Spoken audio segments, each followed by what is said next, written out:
कंचन के बेटे ऋषि की शादी कहीं नहीं हो रही थी। एक तो ऋषि मोटा, ऊपर से कमाई भी कोई खास नहीं। लेकिन कंचन को तो शौक था मॉडर्न बहू लाने का, और उसे एक दिन ऐसी लड़की मिल भी जाती है। हमें तो आपका ऋषि बहुत पसंद है, लेकिन मैं आपको साफ साफ बता देती हूँ, मेरी बेटी के शौक थोड़े से अलग है बहन जी। अरे बहन, हमें सब पसंद है। आपकी प्रियंका जैसी लड़की की तलाश मुझे कब से थी।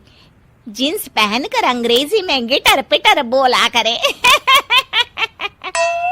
अरे बहन, जरा सुन तो लो, मेरी बेटी के शौक क्या क्या है। अरे नहीं नहीं बहन, बस लड़की को देख लिया तो सब कुछ देख लिया।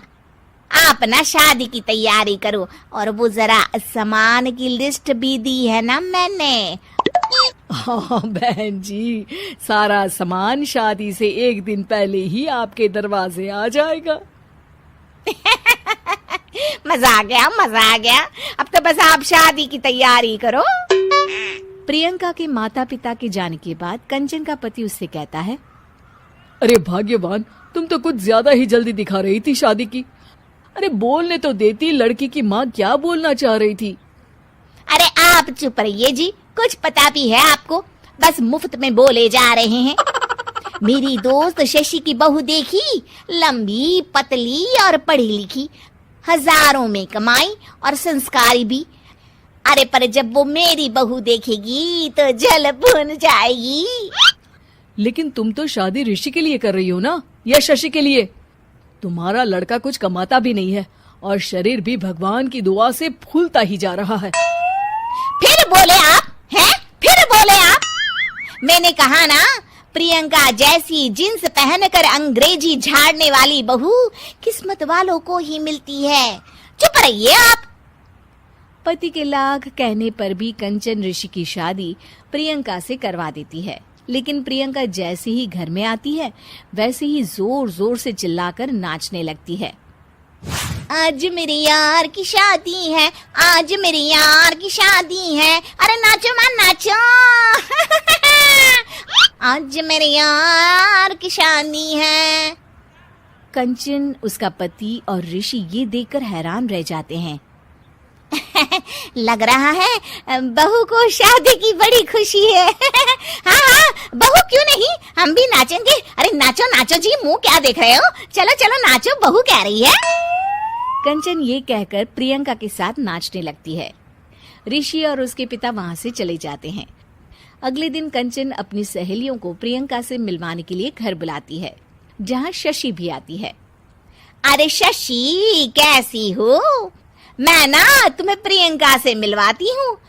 अरे सच में बहुत ही एडवांस सोच की लड़की है। कितने मॉडर्न ख्यालात है उसके, पता है तुम्हें? अरे हाँ कंचन, जरूर। बच्चों की शादी अच्छी ही होनी चाहिए, और वैसे भी तुझे तो शुरू से ही ऊंचे ख्याल की बहू चाहिए थी।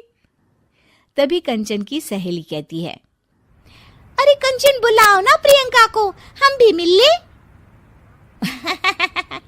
अरे बहू प्रियंका, जरा बाहर तो आना। कई बार आवाज देने के बाद भी प्रियंका बाहर नहीं आती है, तो कंचन को बुरा लग जाता है। वो उसे लेकर बाहर आती है, लेकिन ये क्या, प्रियंका लड़खड़ाती हुई बाहर आती है और उसके हाथ में शराब की बोतल होती है। हालांकि शराब पीना स्वास्थ्य के लिए हानिकारक होता है, और ये हमारी किडनी के लिए बहुत ही खतरनाक है। लेकिन कंचन की बहू प्रियंका पूरे नशे में होती है। अरे इतने सारे लोग। ये कहकर वो शशि के पास जाती है। आंटी जी, पत्ते खेलेंगी, पत्ते। अरे दूर हो, दूर हो, तुम्हारे मुंह से तो शराब की बदबू आ रही है। अरे कंचन, माना तुम्हें मॉडर्न बहू चाहिए, लेकिन आधुनिकता का मतलब ये तो नहीं ना। बुरा ना मानना कंचन, तुम्हें पता था कि तुम्हारे बेटे की कमाई और शरीर दोनों ही ठीक नहीं है, तो तुम्हें उसी हिसाब की लड़की से शादी करवानी चाहिए थी। ऐसा कहकर सभी औरतें वहां से चली जाती है। तभी प्रियंका की माँ कंचन के घर आती है। अरे बहन जी, बड़ी चालाक निकली आप तो। बिना बताए अपनी पियक्कड़ बेटी मेरे लायक बेटे के गले में बांध दी। आय हाय, बड़ी आई बिना बताए। उस दिन जब मैं ये बात बता रही थी तो तुम तो सुनने को भी तैयार नहीं थी। अब भुगतो तुम। ये कहकर वो वहां से वापस चली जाती है। सबके जाने के बाद कंचन अपना सर पकड़ लेती है। हाय रे, आधुनिकता की अंधी दौड़ में मैं अपनी संस्कृति ही भूल बैठी थी। अब तो राम ही बचाए मुझे।